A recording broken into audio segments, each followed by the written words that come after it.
Hello, welcome back. September Highlander Open Series here at Plenty of Games. We're going to play us down at the table, so we're going to head down there before we start yapping. Yep. And we've got Graham King on the bottom of the screen playing... he's playing 8-point Dimir. Yeah. And at the top of the screen, we have Kyle Gibson, who's playing 8-point Dimir. Yeah. Got a mirror match. A lot of the same cards will be thrown around here. So pure luck of the draw, no skill involved. I would expect that Graham actually just fully copied Kyle's deck list. I would assume so as well. But we have some information here from the players. We have turn 1 Gitaxian Probe from Kyle on the draw, by the way, revealing a hand of something, days, something, mental misstep, something. The first something is consult the star charts. Okay, great card. Consult the astronomy. So Graham King will be figuring out what star sign he is, whether he's an Aquarius, rising, or something. The last one, there's an Overlord, I believe. That's Overlord, yeah. and the card in the middle is a removal spell. Sure. A cowboy removal spell that can't be countered. Long Goodbye. Right on. And Overlord, Last Goodbye, milling over 4 cards, not returning a non-avatar creature. Whiff. Yeah. Force of Will, Animate Dead, a land and a Ponder milled there. So a point got put on the graveyard from this avatar. So it's unplayable. Don't play it, guys. It's a really bad card. -1. Put it back in your binder. I'll just take it off his hands. It's okay. Yeah. Actually, the special extended version of that card is really sweet. So right now, just a lot of sculpting. No actual creatures in the red zone. And although here's one, Cecil. Yeah. I Cecil, I Cecil. Bad joke. They can't all be winners, folks. Cecil the Dark Knight.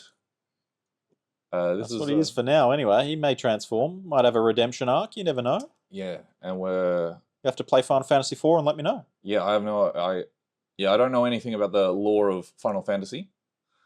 But I'm sure I'll become an expert from playing Magic the Gathering. Definitely. Yeah. I suppose this is my fate as a Dark Knight. Soon I won't even feel remorse for my actions. Little did he know, he actually did get redeemed. Yeah. He became a Cecil redeemed paladin. Maybe we'll see that happen on the table as well. Graham with a 3rd land and a pass? 3rd land, the Archon's Astrolabe. Okay, yeah. And pass. I can't help but feel that that Overlord on Graham's side has missed removing a counter at some point. Does it enter with 4? 5. Usually just gets put straight to 4 sure. because it ticks down on end step, and no one ever remembers end step triggers. Yeah, no.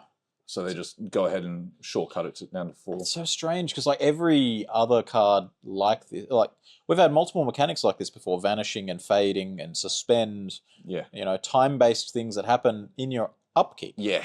No. Sagas with their lore counters in your draw step. So this one happening in your end step. It's strange. Yeah. I'm sure there's a very good reason for end step. Well, it's an impending sort of doom, right? Yeah, it's so that the end result is that it's a creature on your opponent's turn first. Yeah. So they have the chance to sorcery speed remove it before you get to attack. But for lore reasons, a monster creeping up on you, does it make sense that it would tick down at the end step? I think so. I'm gonna agree with the Wizards. I'm gonna say that was a good idea. That's bold. We don't get that often around here. Yeah, I think they're doing a great job. Kyle's Overlord got back a bird nerd. Ledger Shredder. Cooking the books. Very spooky. I can see a Barrogoyf in Kyle's hand here. Yep.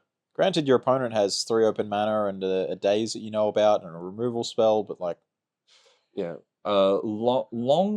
Last Goodbye, Long Goodbye. It's something to do with Long Goodbye sounds right. Yeah. And it's uncounterable. Mm-hmm. So... And also, it's uncounterable and also loves to target stuff like Barrogoyf. You thing love is, though, targeting 3 drops with that. if you don't, I mean, this turn, I mean, I'm talking about next turn, but if you don't give your opponent anything to do, they're going to be casting this Consult the Star Charts. Yeah. Oh, never mind, we're just casting it now. Just going for a good old-fashioned impulse. Yeah. 4 lands, so we're going to be looking at the top 4, putting 1 in our hand, putting the rest on the bottom of our library in a random order. Or is it, do you choose the order? That's a Spell Pierce. Oh, got him. Again, There's only 1 untapped land. There's no way of knowing what half of Kyle's cards do because they're all sorts of crazy arts. And I think he finds great enjoyment in doing that. Well, next time he can commentate. Yeah, we'll get him. We are actually, I think that's a fair. I think that Spell Pierce got dazed, and the Spell Pierce is just chilling on the battlefield for a while, just hanging out. Again, I think it's a Spell Pierce. I'm pretty sure that's a Spell Pierce. Again, there's no way of knowing. Right, and there's a connive trigger. Oh, happening connive! From that's the what's second, going on. From the days was Graham's second spell of the turn. Yeah, so that's why it's on the. Yeah, and the there we Spell go. Pierce was also the second spell of the turn for Kyle. So Kyle cast Ledger Shredder and Spell Pierce. Graham cast Consult and Daze. Mm. So it looks like they are going on the bottom in a random order. Yeah. All the while, Kyle remembered his impending trigger, which is very impressive. The Murderous Cut. Yep. Taking out the bird. Get out of here, bird nerd. Only 2 connive triggers for you, friend. Yeah. A draw for turn. So Graham's sitting with 5 cards in hand. Mental Misstep, Long Goodbye, 3 unknowns. One of them's an island, actually. That one's known. It was dazed back there. Yeah. There we go. The thing about casting Daze, it feels like card advantage sometimes. I mean, if you follow it up with Brainstorm, then, you know. Yeah, then it is really good. And that is... that's Fatal Push. Fatal Push. Still has the longest of goodbyes in hand. So that Barrow stays in numbers. Okay. Graham King really like using his removal spells very carefully. So not just frivolously throwing away an uncannibal 2-mana removal spell that can kill a Barrogoyf. Or a Murktide Regent. Can't kill a Murktide Regent with a Long Goodbye. But a Murderous card would be nice to kill a Murktide Regent. But yeah, hoping that he gets the best value of his spells. We'll see if this Murktide Regent resolves. It looks like it is with all 5. Full 5 counters. Yeah, so... Gee whiz. So, Kyle on the front foot here. Yeah. Well, I mean, assuming what's left in the deck that can answer it that cleanly, you know? Yeah. And Dismember's not going to do it. And it looks like there's a Murderous Cut in his hand as well. So this humongous Murktide Regent can get even bigger. True. I always forget that part. Yeah. Oh, wow. That's the best part. I don't think the size of it particularly matters, though. It's a 2-turn clock, no matter how much you put on it. Yeah. I mean, unless you go on. Unless if you can double it. You can get another 7 instant or sorceries removed from the if you graveyard. Put a small amount of counters on it, then suddenly your Overlord presents a lethal threat in a couple of turns as well. If you assume that maybe I get in with the Murktide 1 time and then it gets answered. Also, maybe casting a Murderous Cut on that Overlord, while it's a sweet value play, it also might be the correct play of just get rid of that thing. Yeah, it's an Overlord. You can't just let it sit there, you know? Yeah. And stuff like Fatal Push can't answer it. Although, I mean, Baleful Strix can block it. That's true. Get it off the table. Choosing to leave his options open here. I think being careful, both players being very careful with their spells, like I was saying with Graham's careful with his spells. Some spells answer other things neatly and not answer other things at all. So you sort of have to pick your spots, be a bit careful. As we see in the end of turn, Hedge Maze being fetched up off the Verdant Catacombs for Graham King, getting us a Veil. I think it's possible Graham played 2 lands last turn. I think he replayed the Daze Island and then played another one. I'm not confident enough to call him out on it, though. Long Goodbye on the Baleful Strix. Yeah. So, it's very interesting. It's possible. There's no way of knowing. It's my favorite thing to But say. yeah, no, like we pointed out a few turns ago that Kyle had a Barragoyf in hand, and that's still there. You know, Yeah. as you said, playing very deliberate, not throwing cards away for no reason.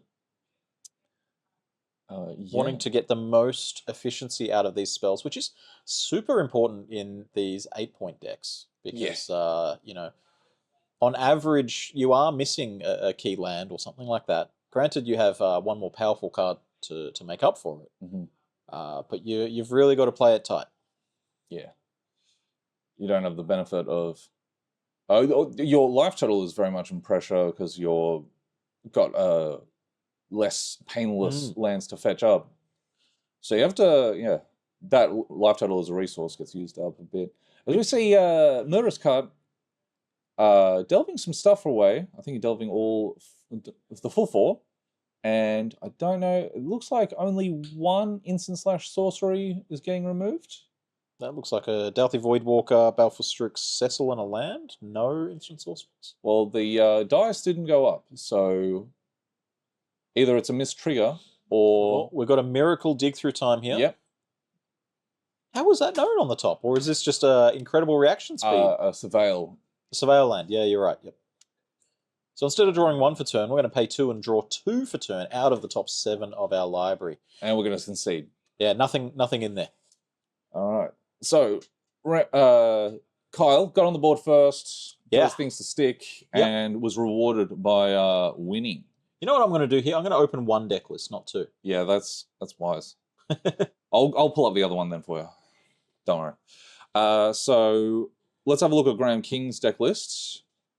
It actually would be really interesting to see if Kyle is still on Dig Through Time. But... well, yeah, we did see the Dig Through Time there. But that's like a bit of a flex spot. That's something I know Kyle is trying out. He asked me if Dig Through Time was good, and I said yes. And I'm very influential and very powerful in these circles, and he took my word of advice. What I can see in Graham's deck list, or what I can't see, is there's no Reanimate. Yeah. So extra points to blue and black cards. Yep. I'm not entirely up to date with all the points. I'll have to have a... It's very unprofessional of me. I should have a look. Well, the most recent changes was +1 to Reanimate, 1 to 2.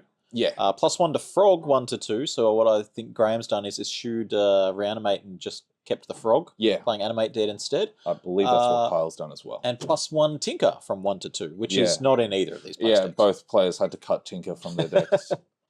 Which freed up a lot of space for, they cut a lot of their artifacts too. They've only got Mishra's Baubles and Arkham's Astrolabe. Arkham's Astrolabe. Yep. But they've had to cut their Sphinx of the Steel Wind, which would be huge. Huge for the mirror match. Huge for the mirror match. With its protection from red and green. Yeah. Well, what do the sideboards look like for these players? Yeah. Are we going to expect to see some maybe incidental graveyard hate? You got these the Ghost Vacuum, Nihil Spellbomb. These cards that are sort of not all in on it.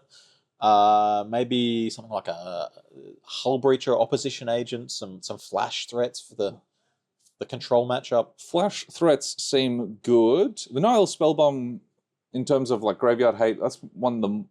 I would suspect if they bought in any, it would be maybe just that one. Because it does cantrip. Ghost Vacuum doesn't cantrip. Ghost Vacuum has a lot, very, very high upside. Yeah. However, it doesn't necessarily get you a card. Well, it gets you more than a card's worth value back when you pay 6 mana to activate it. However, that's very, very slow. It's a big if, yeah. Massacre, no. Opposition Agent, Flash Threat can get you. You know what these sideboards need? They need a Jace Memory Adept for the grindy matchups. Yeah. Yeah. Submerge, there's... pretty easy to play around Submerge. Well, you got 1 forest in the deck. Yeah, 1 hedge maze. That would be brutal. There'll be a real rub-ins. Yeah, got the read. Otherwise, not a lot to board in. Maybe a Flusterstorm. Well, to win the counter mirror. We're down on the table. Graham on the play. Turn 1 Tameo, as opposed to last game with a turn 1 Island. Yeah. And we have a removal spell. Oh, it's a Fatal Push. Yeah. Is that the Warhammer? No, that is the Fallout? Assassin's Creed. Assassin's Creed. The Fatal Push. I've just got to keep naming game franchises. Yeah. Yeah. Hey, Was that on the a Super long enough- Mario one? On the long enough timeline, you will eventually be correct. All right. So you removed my 1-drop. You got something from my 2-drop. Emperor of Bones here to rumble. Emperor, Yeah. Game of Bones. There is a universe where you could reanimate a Tameo and cast a brainstorm and you know, keep your Tameo on the way out. It doesn't have a super strict like leave the play, go away forever clause. So I think you can do that. Yeah. It just wants to go to exile, and Tameo goes to exile. So job done. We used to see it, showing my age here, in standard with Whip of Erebos and Obzedat Ghost Council. Yeah. Way back in the day. Anyway, unlicensed hearse. Unlicensed. Got a license for that hearse? Okay, so there is at least 1 card difference in these 75s. I can tell you that much because I'm not seeing an unlicensed hearse on this list. Yeah, it's actually something I've been thinking about lately with sideboard for Graveyard Hate. Unlicensed hearse, it's twice as much mana as Ghost Vacuum. Yeah. But every activation is twice as many cards. Yeah. And instead of paying 6 mana to get your creatures back, this one it just requires you to crew it. Yeah. So it's an interesting choice. 2 mana is, it's literally twice as many mana as 1. Vehicles, if you imagine a world where this has stayed in play for 5 turns and sucked up some stuff, it does in a way give your creatures haste. If you draw and play a Cecil for turn, Cecil can get in the car and drive straight away. Yeah. At the moment, we're just having a quick little judge chat. Just a question away from the table. He's probably asking... Is my opponent playing 11 points? Yeah. He's probably asking if he has... he's probably asking, why is Emrakul Eon's Torn still banned in Commander? He has a Emrakul Eon's Torn. Coalition victory, come on. Yeah. Free my boy. Yeah. He's got a Emrakul deck, a Commander deck sleeved up, and he's just been waiting. My assumption right this very second is that he's asking about Tameo Brainstorm. Yeah. If he can Emperor Bones, Tameo... Yeah. If not asking the scores on the AFL Grand Final. That's a very important question. Which we don't have access to. It's very bold of the Grand Final to try and go up against us in our time slot. We did ask them to move, but they said that they couldn't. Which is very bold. Yeah. Hey, good on you, kids. Have a go. That's right. You'll learn the hard way. You got to start somewhere, The real kingpin in town is the Highlander, Plenty of Games Highlander Open Series. Also very bold of the Pro Tour. Yeah. To, try and go up against us as well. Again, they'll learn. They'll learn. Well, Graham King's back at the table. Yeah, here we go. He's asked his question. He's drawing for turn. Yeah. That was a question on upkeep? Yeah, you've got to ask an upkeep. Sure. Before you draw your card. Yeah. Very important. And, I'm getting confirmation now, word from the table. He was asking if there's a lunch break. And he was told no. Oh. So, no lunch break, guys. All right, Niall Spellbomb. We're once again on that incidental graveyard hate there. Players did receive a time extension for that. Of course, we stay on top of all of the timers here, just so that you know how long is left in a round. The awkward thing with time extensions is it's obviously different to the rest of the event. So you may finish now with 17 minutes extra time, but the original tournament doesn't have that time extension. So you can't actually get lunch.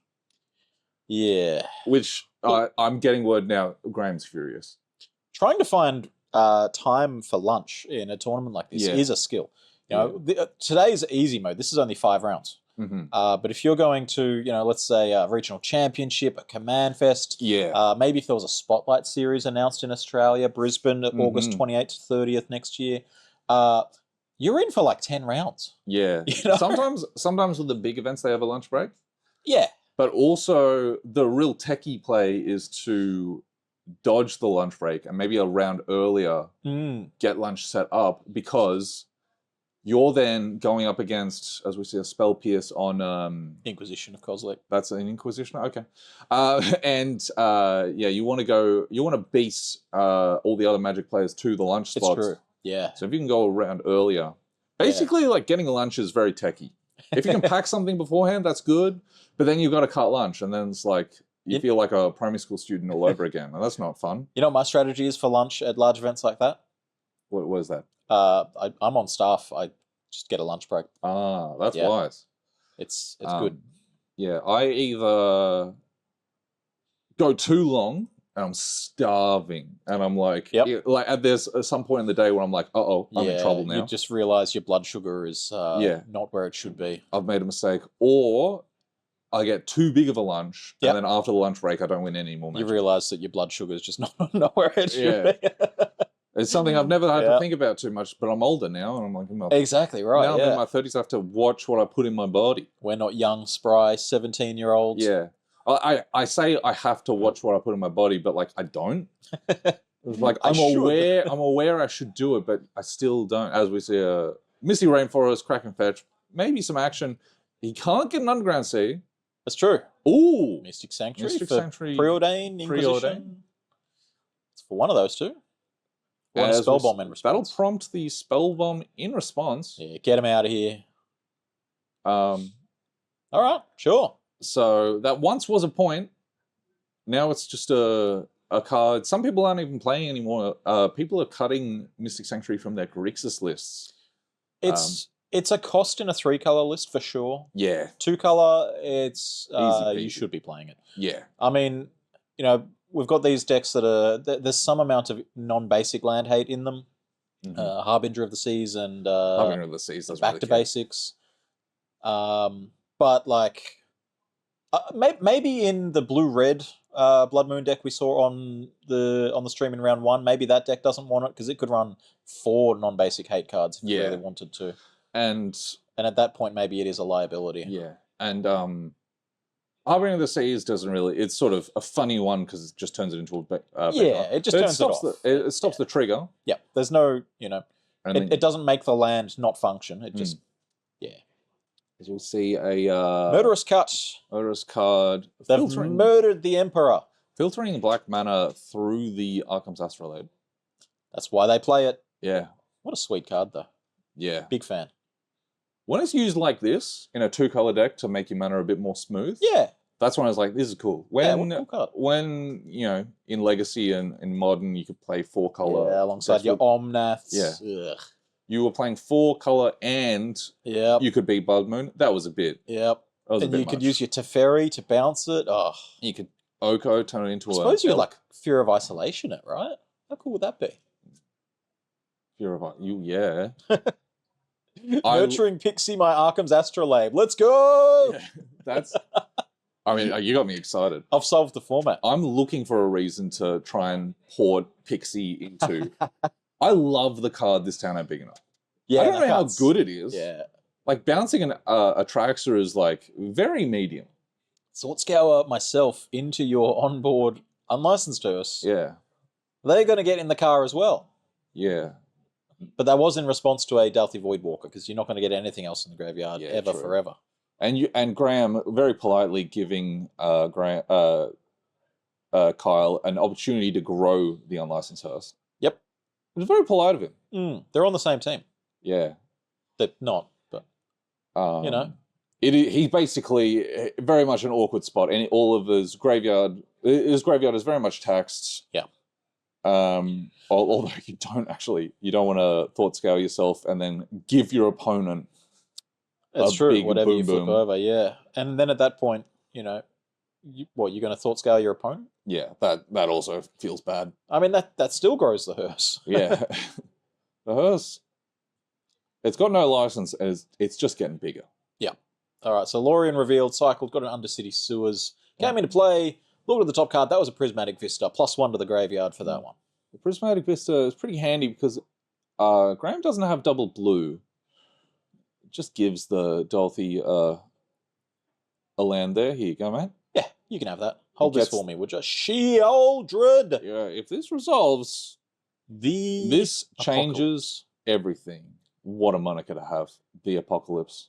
And Kyle's only got one card in hand. You know, we've already seen the Murderous Cut be used. As and life totals for you, I think Kyle's on 10 and Graham's on 16. That looks right to me. Kyle will go to 8 when he's already taken that too. Okay, so he's gone down to 10. Yep. And then Graham goes to 18. Life total very much in Graham's favor. I think he has more cards in hand. And with this, up until this point, he was behind on board. Now with the shoulder, he's ahead on board. However, attacking's tricky. Attacking to that hearse is it's true. Gonna be tough. It's true. That would, yeah. But Sheldred doesn't really need to attack. That's the thing about the Apocalypse. It's got Death Touch, so it would trade with the hearse. Yeah. Obviously, you've got to have Death Touch on your 4/5. Yeah. In case it runs into an 8/8. Yeah. But Kyle would love nothing more than to kill that Sheldred and put it in the hearse. Well, put it under the Dothy Voidwalker, probably. How many times have we seen this play out, though? Maybe not this exact dismember, but like, you know, behind on board, ahead on cards, let's stabilize with this 4/5. You know, suddenly all the life totals are shifting in my direction. That's a counter spell. That one is from Ice Age. Yeah, that's a nice counter spell. Yeah, I like that one. It's got a muscular woman on it. Yeah. And now, unfortunately, that counter spell does go under the Dothy Voidwalker. So, Voidwalker is was that one of Kai Buddha's original invitation card? Was like a sacrifice to counter a spell or something? Big Belt Mage. Yeah. I can't remember the actual name of it, but the artwork, he's got a huge belt. Yeah. And then it actually got a second artwork where it had still a big belt, but not as big as the Big Belt Mage. Not comically large. Yeah. Yeah. It was like a professional wrestling sized belt, except it was actually just there to keep his pants up, not to show off his world title. Maybe it was to show off his world title. Maybe that was the player's But actually, like, that got changed because people were outraged by the ridiculous art. And that set the precedent for the Sonic sort of reanimation that happened later on. If that doesn't happen, if Kai Buddha's card doesn't get fixed up, Sonic will be looking very different it's a different timeline, truly. Yeah. The dominoes would fall in a completely different way. Stock up for Graham here. Yeah. I'll tell you what, there is a lot of options under this Darthy Voidwalker right now. Yeah. The counterspell is the fun one. Yeah. But usually you're very happy to like wait for a big boom to get put under it. And that's when you trade in your Dothy Voidwalker. And maybe stock up is that. Yeah, stock up's really good. You see Baleful Strix drawing a card, gaining 2 more life. Also, being a death touching blocker for this unlicensed hearse. Is Overlord a 5/5? It is. So I think the Baleful Strix is super crucial in not letting that Overlord get into the red zone. Yeah. But also, Graham's on 21. Yeah. So he's gonna cast a stock up. Sheldred has been Shoulder's been gas. padding the numbers here. That's been, I think, 4 triggers one way and 3 the other. Mm-hmm. Also have a look at some really good ones. That's a Jace themed brainstorm there. There's Correct. I think that went to his hand. I think it's a brainstorm and a Baleful Strix going to hand. I think a Daze got put away there. Yeah. I mean, against an opponent with 6 lands in play, that makes sense to me. Yeah, get that out of here. I mean, you say that, but like Daze would protect whatever you're doing right here. Yeah. Like if you took go for the throat Daze, well, that Daze is going to resolve. That Doomblade's going to resolve. Barrogoyf, that can attack. That's a really good one. That'll trade with a Baleful Strix. And then the Doom is here. Okay, so like maybe next turn we could see Kyle getting into the red zone. Maybe a 2-power creature off the top, a Cecil of some sort. Yeah. Crack in with an 8/8, a large, and a 5/5. I don't actually know how big that Barrogoyf is. It's not actually going to be huge because of the we've got a hearse. Sorcery creature, instant, land. That 4/5. may be all, yeah. Duress here. And what the heck is in it? That looks like a Spell Pierce. A Baleful Strix, that one's free. Yeah. I think the card second from the left is a Drown the Lock. Sure, yeah, I could see that, yeah. And I don't know if that's one of the promo Force of Wills. I think that's a Force of Will. Yeah. I think. Well, it's in the graveyard, whatever it happens to be. It is, in fact, a Force of Yeah, Will. it's That a one's Force from of- Dominaria Remastered. Oh, yeah. They've printed a lot of Force of Wills. Yeah, it doesn't have the Sacred Cow status that it had for a long time, where it couldn't be reprinted and had to keep Yeah. its $80 price tag. Yeah, good. Reprint the heck out of it. Drown in the Let Lock people in play with it. hand, though. That one is it's a good one to know about. Yeah, but it's not particularly good with only 2 creatures in the with only 2 things in the graveyard. So it's only killing a Belfstrix, not Yeah. killing the Shouldred, which you would love to do. That's interesting. You could keep it. You could keep it around and slow down on the hearse. Yeah. But that's the thing, the people driving this hearse, they don't have a license. They don't have a care in the world. They go at 1 speed and that's go. And now we've got hearse competing with Ghost Vacuum here. Yeah. Ghost Vacuum, your Darthy Voidwalker response. I'll put it in the car instead. And as we see a Murktide Region. That just is a 5/5. That is the bane of Drown in the Lock's existence, honestly. Yeah. This card cannot be Drown in the Locked ever. And it's the only creature on this battlefield with flying. There's a Belfstrix in Kyle's hand, which will be very crucial that that card lives. Can we talk about Kyle being on 4 life? Yeah, this so board is basically a parody. However, every turn that goes by, the apocalypse is inevitable. How many times has Graham attacked this game? I don't think he has. Has he? I don't think he has. Was there like an Emperor of Bones on the first turn that maybe got in for like 2? Past that, Yes, We haven't. I think that's literally it. Just an attack for 2. this is nice. I like this attack. 3/4 Death Touch, lifelink, very crucial. And if you let it go through, then maybe things Yeah. cascade out of hand here. But do you block with your Dragon, which is a lethal threat? Do you block with your Sheoldred?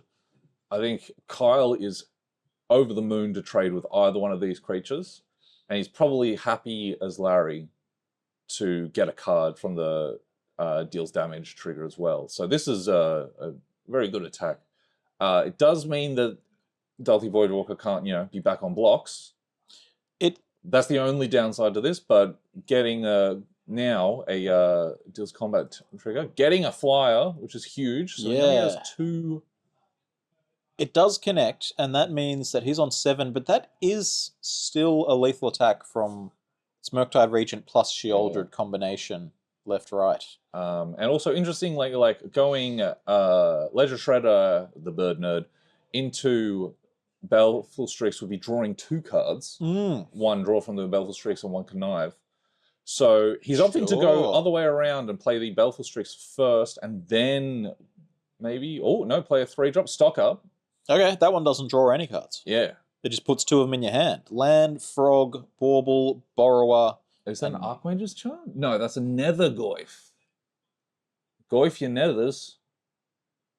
I don't know what he took.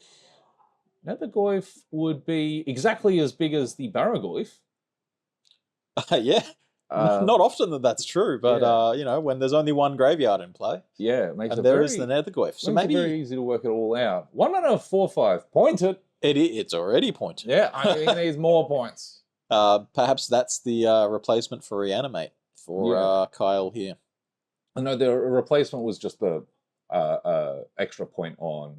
On the frog. Yeah, no. Yeah. So I think he might have been playing this. This might be one of those flex. He's got 8 points. He can mix and match, do what he like. I wonder if Graham is playing Nethergoyf. Nope. That's very interesting. So, yeah, Kyle pivoting his deck a little bit to be a little more aggro, get on the board a bit more. We're going to consult the star charts here for Graham. This is a proper dig through time. And I think he's figuring out now that he's a Scorpio. And that's why a lot of his relationships are a bit more turbulent. So we do, try to be careful while we're commentating and not reveal all of the secrets in these decks, whether they're, what their 8 points are and what's in their sideboard and this and that. Were we supposed to do that? I'm sorry. No, we call out what we see and we give some hints here and there, but it would be a big disadvantage for players if their singleton decks were just read out card for card. I did see Richard Owen in between rounds just like scouring the stream. And he was taking notes. Of course, he wouldn't win any other way, right? Yeah. As we see, what is that? I don't actually know who. I think Graham won that one. Yeah, that was a flurry of hand sculpting there. I believe he got into the attacks. He just needed to find one removal spell for the Baleful Strix. That's the thing. Kyle opting to not go and cast 2 of his flyers, leaving himself dead to 1 removal spell. Instead of opting to get on board and start getting on the front foot. Yeah, playing to win instead of playing to not lose. Yeah. Well, however, he lost, which makes playing to win hard. We're here at the September Highland Open Series. Here are plenty of games. 31 players today, I want to say, which means we've got 5 rounds of Swiss. This is round 3, so we got a lot more Magic ahead of us. You know, these players are going to go into game 3, and then we'll have 2 more rounds after this, and then the top 8 for all the marbles. Yeah, they're not actually playing for marbles; they're playing for store credit and some points to come to an invitational later on in the year. Yeah, so more on the line than the grand final. Honestly, yeah. Say. Like, what use is that big old trophy anyway? You can't all use it at once. Yeah, and also, like, I don't know who's going to win, but if they do win, they can't play in the invitational at the end of the year. Can you imagine, though, if you played Magic as a 22-player side? You had like 22 players on one side and 22 players on the other side. 4 of them are on the bench, actually. Yeah. But you can have... Did they limit substitutions in football, or is it... They've certainly fiddled with it over the years. I don't know whether it's on or off at the moment, but... Because that was definitely an exploit that Mick Malthouse abused. Yeah. Which just made sense. It used to be, back when my dad was playing football, if you got taken off, you were dragged. That was it. You were done. Honestly, we need more like 3 heads, 1 deck Magic. You know, sometimes we get these team events where you got 3 heads, 3 decks and some communication. But like, I just want to see a team just figure out the best line. That tends to happen with a lot of Moto challenges. People on people on Skype or Discord talking through all the lines of play, and I'm sitting there playing against them, wondering why my opponent's taking so damn long.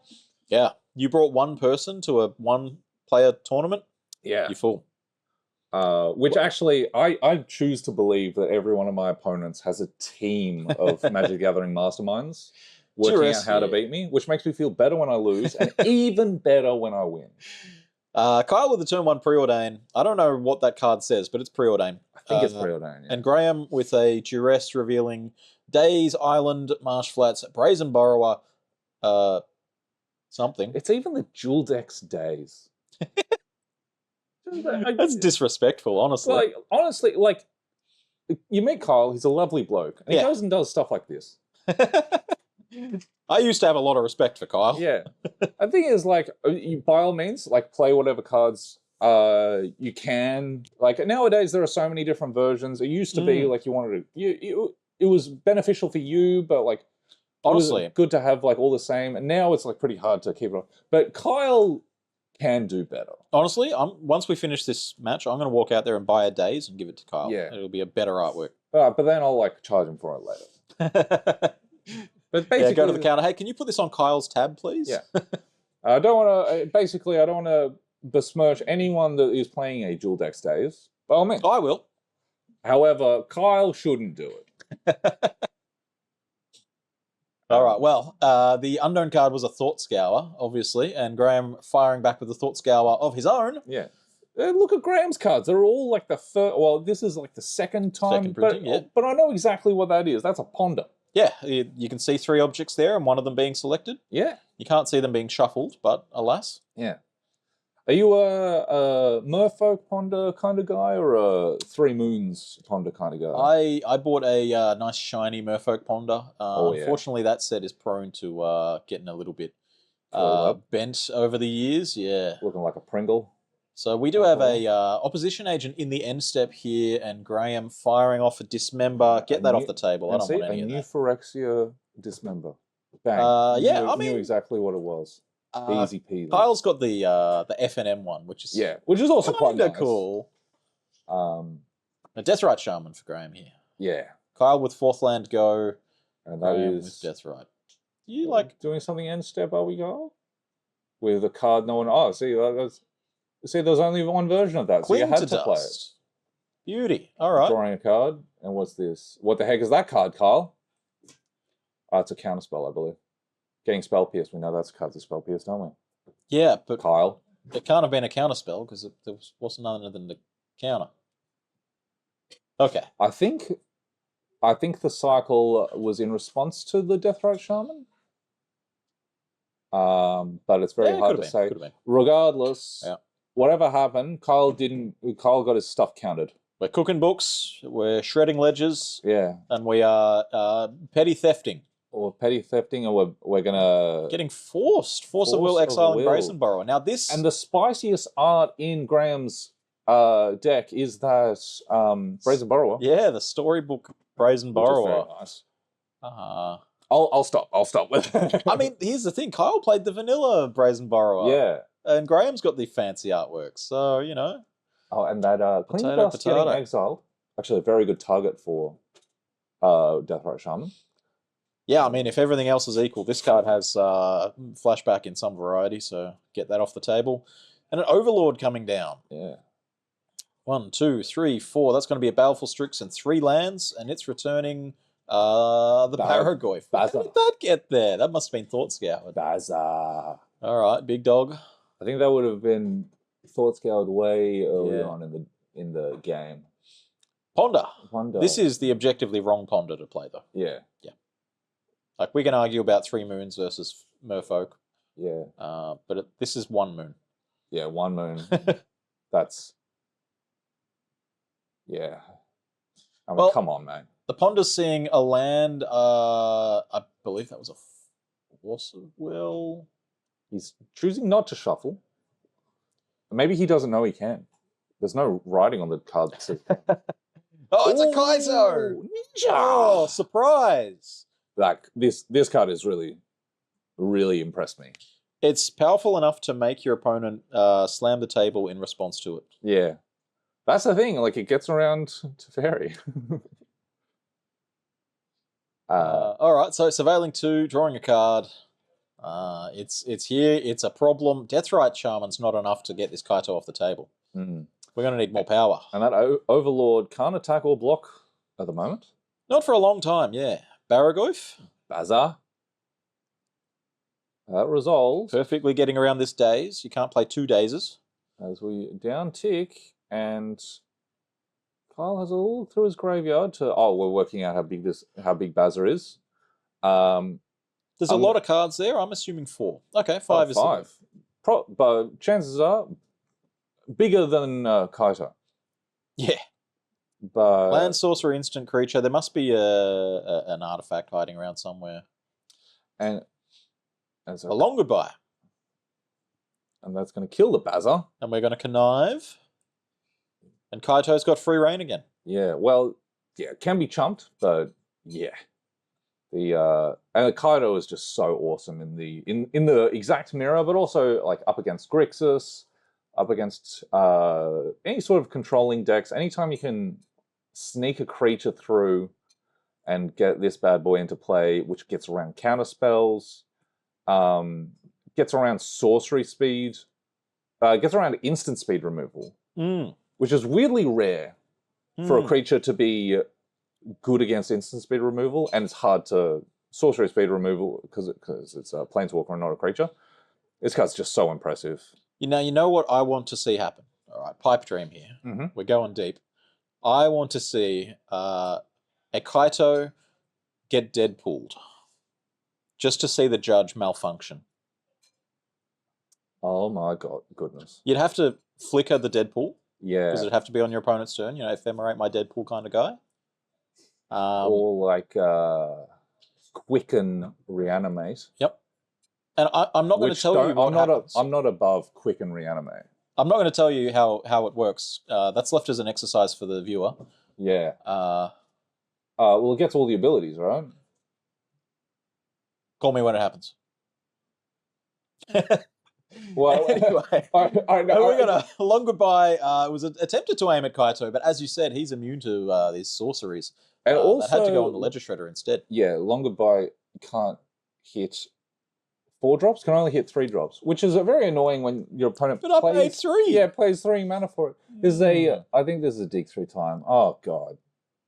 I was going to stop talking about this, but Kyle's leaving me no choice.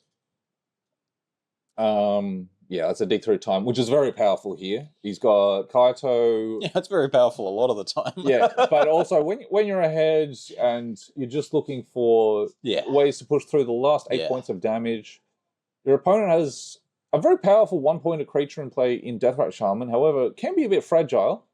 Look, and wanting to just pile on the pressure as we see a couple of real bangers. Yeah, and there's not really anything you're unhappy to take here. Counter spells, you keep the board at parity. That's great. Removal spells, your opponent can't catch up.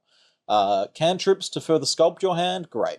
This unlicensed curse that I can see in there, shut off some of the avenues of your opponent's attack. Get rid of the graveyard a little bit. Yeah. Maybe even present a second lethal threat in a few turns. So, just having a look. I can't remember exactly what he put. He's putting down a Barrogoyf. Yeah. Putting this down, and Dictator Time is any order. As we see, I think that's a removal spell, which might be a Murderous Cut, and a frog. Barrogoyf. That is a Murderous Cut on the Deathrat Shaman, which is going to... Dig through time for Murderous Cut and a Tarmogoyf is not normally great. Exile 10 cards from my graveyard, cast a Goyf. But whenever you can do it, that's really good. You spent 3 mana, looked at a lot of cards, put 2 of them in your hand, and killed a creature. That's an insane combination of cards. Yeah, at least it does include the opponent's graveyard as well. Yeah. So this Goyf, it's not going to be 0 power. Yeah. But still, just getting to attack in with the Kaito. Yep. And now he's going to 0. Didn't even need a down tick to stun the Deathrat. Yeah, and this Overlord is not going to be here in time. Even if it was, as you said, that would just get stunned. Surveil there putting something and Tamio in the graveyard. And just drawing a freshie. But that is one thing I'm very concerned about with Overlord. And I don't think we see many. What's the new card? Not a Spider-Man card. The Enigma Sphinx. Enigma? Quantum Riddler? Quantum Riddler. Yep. Not Enigma Sphinx. Quantum Riddler, we might start seeing... we don't see it in this deck as much, but although last time around, Billinghurst was playing it in an Esper deck with ways to blink it. And one thing about Overlord is if it's fair, if you're playing it totally fair, the way Wizards wanted you to play it, it's maybe not holding up to the power level of a format like Highlander. Still pretty good. Still has a lot of synergy. Well, with a lot of stuff. Although he's Emperor, move to combat, exile my Barrogoyf, create a Barrogoyf, go to combat. Red zone. Yeah. Let's count up some guys. What do we got? 1, 2, 3, 4. And I think they're going to trade. Just trading the Goyfs. All right. So it's going to be 5 life gained for each player, I think, here. 4 or 5. And I believe that Barrogoyf goes to exile. Yeah. Otherwise, he can just keep getting it back. Well, he can't keep getting it back because the Emperor of Bones. Well, unless if he has a techie way of putting 1/1 counters on Emperor of Bones. I've been thinking about trying to put Emperor of Bones and Agatha's Soul Cauldron. Okay. Yeah, that'll put +1 counters on guys. Yeah. Unfortunately, it doesn't work that great with an Emperor of Bones in the graveyard, exiling Emperor of Bones to give you a thing, a 1/1 counter, because it now has the 1/1 counter. Yep. So it can't be adapted. Sure, yeah. Okay, however, if you could, and also it doesn't have, I don't think it has the exile something at the beginning of combat. Correct, yeah. However, with exactly Emperor of Bones, exiling a creature to just put a 1/1 counter on Emperor of Bones means you can keep getting stuff back that you've exiled with it. Beautiful. That's something I've been thinking about. However, the trouble is the rest of the deck. Yeah, I've got these 2 cards. Yeah. But Emperor of Bones is a real good one. Oh, yeah. Kyle's side of the board looking very good as well, meaning that getting attacking. Kyle did make an emblem here. Yeah. Getting aggro. Tapping 4 mana now. Oh, consulting the star charts. We're going to Spell Pierce. I think Kyle has a bunch of counters. Nothing's resolving. Just a daze and 1 card in hand. Yeah, I think the 1 card in hand is a Flusterstorm. Sure. So, what happened there? Why did some stuff get exiled? The Emperor of Bones, start of combat, selected a card, and Okay. Ian frogged it away in response. Oh, okay. That makes some sense. Well, see, Kyle's playing around Agatha's Soul Cauldron. Kyle can make this daze finally a real card. Yeah. Going to be stunning the Overlord here. And Graham says that's it. Yeah, you see the line. And congratulations to Kyle. Commiserations to Graham. Graham's still in with a fight. He's 2-1. He still is just, if he can win next round, he's potentially a handshake away from top 80. Yeah.